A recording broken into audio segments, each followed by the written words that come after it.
A couple of weeks ago, I did a video on this creationist kid trying to ignorantly misrepresent, diminish, and dismiss evolution. In that video, I invited him to join me for a dialogue, wherein I promised to help him understand how to know for certain that evolution is real and true and all that, and how absolutely every single point he tried to make in his video was objectively, demonstrably, unambiguously wrong.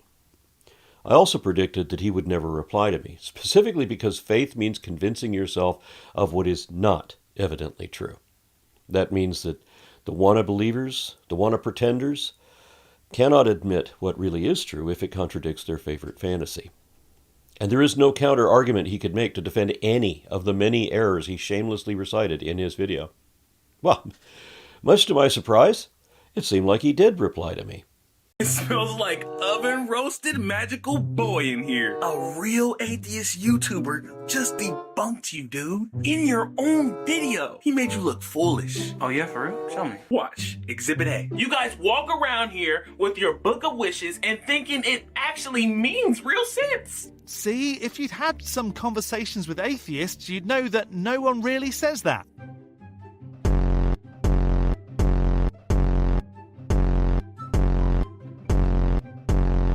More that until the holy book of any religion is proven to be the word of the God it claims is the one, atheists don't care what it says. You can't make this up. Or was the wand in the wizard hat not a dead giveaway? He made a channel about there being no God. He cares very much so. Or he wouldn't have made a video on a small YouTuber starting out like me. What I said obviously offended him. Okay, that does look bad. When you get a lot of hate and you just starting out, you good? Imagine seeking validation from a world that killed the flawless, perfect man, Jesus. If anything, it's expected, bro. I'm just getting started. Nope, never mind. He replied to someone else, completely ignoring me. Why did he do that? And why do the believers think that being corrected in their error somehow means that they're right? And why is it that when we're trying to help them, they think that's persecution? And why do they think that persecution is vindication? If you say something wrong, that's stupid or factually false or deceptive, we're going to correct you. We don't have to hate you. We would do that if we love you.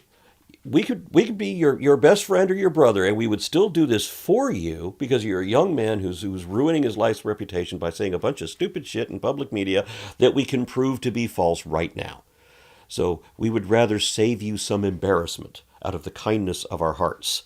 This does not mean that you were right. No, it means that you are wrong and you should probably take advice.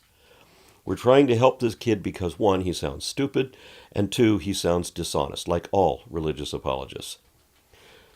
He said he was a person who loves the truth, till I pointed out how his actions show that he is actually in love with lies. I said that make-believers like him will just keep repeating the same lies forever, and they will never acknowledge correction. That's why he didn't reply to me, because he doesn't want to admit any error. That's the whole thing about religious faith. Never admitting when you're wrong, no matter how obvious that is. He says that he should not be judged by the standard of TikTok Christians, but it's okay to judge atheist thinkers by anonymous nobodies on social media because, double standards.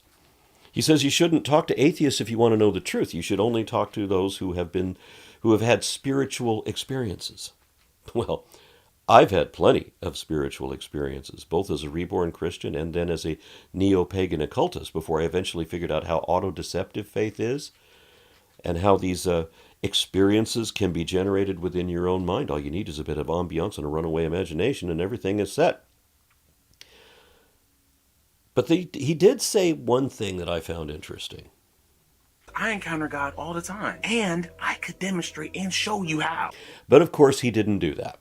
All he did do was trust the testimony of the deluded and recite the Kalam cosmological argument, which is completely void because the premises are false and the conclusion is a non sequitur. I'll include a link in the description for a group of physicists explaining how cosmic inflation had a beginning, but the universe itself did not.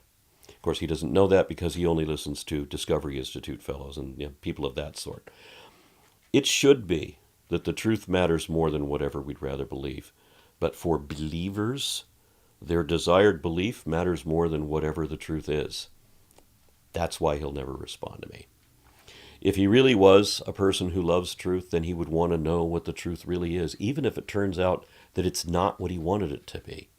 He would want to test his belief against critical analysis to see how well it holds up. Then we would see that he cannot show any truth to his God, but I can show the truth of evolution. But if he's just another openly dishonest liar for Jesus, then if he can't counter my video, which he knows he can't, and more importantly, he knows why he can't, then all he can do is ignore my video and pretend as if it never existed. That's what he has to do if he wants to hide from forbidden knowledge and go on believing what he already now knows to be lies.